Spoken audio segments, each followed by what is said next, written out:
Hello everyone, very good morning. So आज हम 14 अगस्त के करंट अफेयर्स डिस्कस करने जा रहे हैं। ठीक है जी, जो एस्पिरेंट्स नए हैं उनके लिए मैं बता देती हूँ।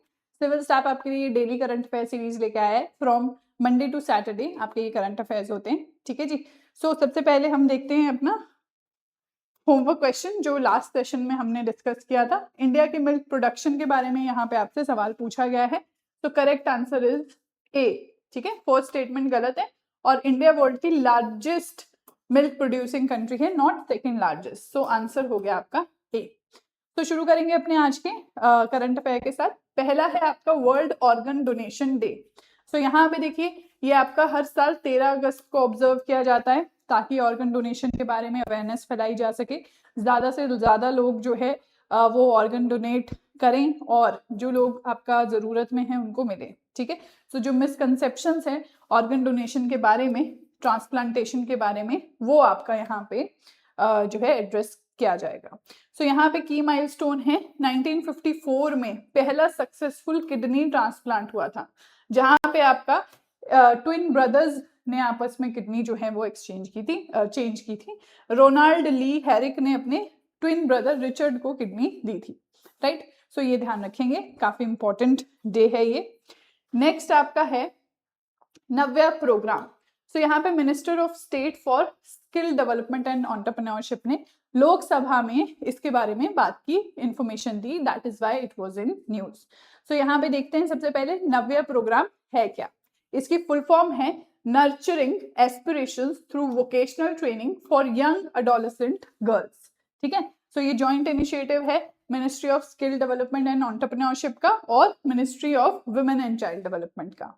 ठीक है, सो ये ध्यान रख सकते हैं। लॉन्च ये कब हुआ था? 24 जून 2025 को। कहाँ लॉन्च हुआ था? आपका यूपी में लॉन्च हुआ था, सोनभद्रा नाम की जगह पे। राइट, अब इसके बारे में थोड़ा डिटेल्स देख लें तो पर्टिकुलरली यंग गर्ल्स जो 16 से 18 साल के बीच में हैं, एस्पिरेशनल डिस्ट्रिक्ट्स में और नॉर्थ ईस्टर्न डिस्ट्रिक्ट में। ठीक है, तो ये तीन चीजें याद रखेंगे।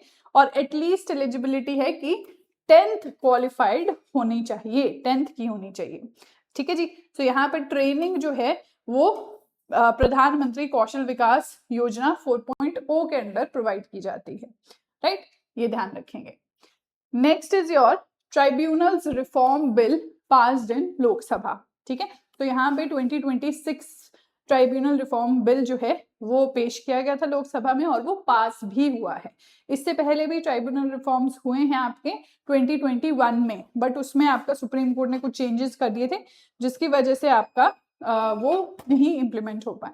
राइट, इसीलिए उनको उनके लकूनास को, नेगेटिव जो उसमें चीजें थी उसको एड्रेस करने के लिए ये बनाया गया है। तो यहाँ पे आपका इसके तहत क्रिएट होगा नेशनल ट्राइब्यूनल कमीशन। एक कमीशन यहाँ पे क्रिएट होने जा रहा है ताकि आपका एफिशिएंसी, ट्रांसपेरेंसी, इंडिपेंडेंस इंप्रूव हो। ठीक है, अपॉइंटमेंट्स वगैरह में, और काफी एग्जीक्यूटिव इन्फ्लुएंस यहाँ पे देखने को मिल रहा था अपॉइंटमेंट्स में। ठीक है, तो इसीलिए यहाँ पे ये बनाया गया है। अब यहाँ पे ट्राइब्यूनल सभी को पता ही है, बेसिक्स आपने देखा होगा, क्वासी जुडिशियल बॉडी होती है जो कि आप अपनी वर्डिक्ट्स देती है, taxation, administrative matters, company law, environment, किसी पे भी हो सकती है। पॉलिटी में आपने पढ़ा होगा 42nd कॉन्स्टिट्यूशनल अमेंडमेंट से आपका 2 आर्टिकल्स ऐड हुए थे, 323A, 323B related to tribunals. Right, अब यहाँ पे देखो, इनके बारे में आप ध्यान रख सकते हो कि बिल की जरूरत क्यों थी। तो जैसे मैंने आपको बोला कि आपके अपॉइंटमेंट प्रोसीजर्स में वैकेंसीज, डिलेज, इनकंसिस्टेंसी थी, इसको एड्रेस करने के लिए आपका ये लाएगी। सो पहले भी जैसे मैंने आपको कहा 2021 में भी अटेम्प्ट किया गया था कि ऐसा कोई फ्रेमवर्क लाए अपॉइंटमेंट के लिए, लेकिन सुप्रीम कोर्ट ने इसको आपका स्ट्राइक डाउन कर दिया था कि जुडिशियल इंडिपेंडेंस और सेपरेशन ऑफ पावर्स के साथ ये इनकंसिस्टेंट है। ठीक है, आप देखो जो कोर्ट है, जुडिशियल इंडिपेंडेंस है, वो बहुत ज्यादा इंपॉर्टेंट है, बट यहाँ पे आपका ये 2 रीजंस दिए गए थे सुप्रीम कोर्ट के द्वारा, इसीलिए ये कॉमन फ्रेमवर्क नहीं आ पाया। सो अब यहाँ पे कोशिश की जा रही है 2026 के बिल से कि इस तरह का एक फ्रेमवर्क बनाया जाए। सो ऑटोनॉमस बॉडी क्रिएट कर दी, NTC, न्यू दिल्ली में हेडक्वार्टर रहेगा। NTC के बारे में देख लेते हैं। यहाँ पे चेयरपर्सन सुप्रीम कोर्ट का जज या हाई कोर्ट का चीफ जस्टिस होगा 2 मेंबर्स होंगे, वो भी आपका चीफ जस्टिस या हाई कोर्ट का जज हो सकता है। 2 टेक्निकल मेंबर्स होंगे। टेक्निकल मेंबर्स को एटलीस्ट 25 ईयर्स का एक्सपीरियंस होना चाहिए इनमें से किसी भी फील्ड में। ठीक है जी। टेन्योर देख सकते हैं, चेयरपर्सन का 5 साल, मेंबर का भी 5 साल। जो मेंबर और चेयरपर्सन में डिफरेंस है वो एज का है। 70 आपका चेयरपर्सन की एज, मेंबर की एज 67। ठीक है जी, तो ये ध्यान रखेंगे। चलिए नेक्स्ट आपका है Gujarat to get Asia's first desert themed night safari. तो गुजरात ने अप्रूव किया है, अप्रूवल मिला है गुजरात को सेंट्रल जू अथॉरिटी से कि वो एक डेजर्ट थीम्ड जूलॉजिकल पार्क बना सकता है और यहाँ पे नाइट सफारी भी होगी। ठीक है, कहाँ पे? ये जूना देसा और बनसकत डिस्ट्रिक्ट गुजरात। सो ये पहली एशिया की, पूरे एशिया की पहली डेजर्ट थीम नाइट सफारी होने वाली है। ठीक है जी। सो नाइट सफारी में क्या होगा कि आपकी गाड़ी में लेके जाएंगे विजिटर्स को, ताकि नाइट टाइम में जो वाइल्ड लाइफ होती है उनको वो ऑब्जर्व कर सके। तो ये 2 आपकी सिंपल सी चीज है। तो यहाँ पे आपकी नेटिव और जो आपके और वर्ल्ड में पाई जाती है प्रजातियां, वो भी यहाँ पे देखने को मिलेंगी। ठीक है, नेक्स्ट देखते हैं। Next is the moon base programme. तो इसरो ने आपका इनवाइट किया है कि आपका नासा ने इनवाइट किया है इसरो को मून बेस प्रोग्राम में पार्टिसिपेट करने के लिए। ये इनविटेशन आपका 9th India US civil space joint working group में आपका मीटिंग जो हुई थी बेंगलुरु में, उसमें की गई। सो आर्टेमिस अकॉर्ड के इसका बेस है, उसके ऊपर ये बिल्ड हुआ है। अब ये है क्या? मून पे एक बेस, मतलब एक स्टेशन बनाना, रिसर्च स्टेशन जैसे हम कहते हैं ना, तो वैसा स्टेशन बनाना। लोकेशन क्या होगी? Lunar south pole. अब जैसे अर्थ में आपका north pole, south pole, equator, वैसे ही मून का भी है। सो मून का साउथ पोल वैसे भी काफी एरिया ऑफ इंटरेस्ट में रहा है साइंटिस्ट के।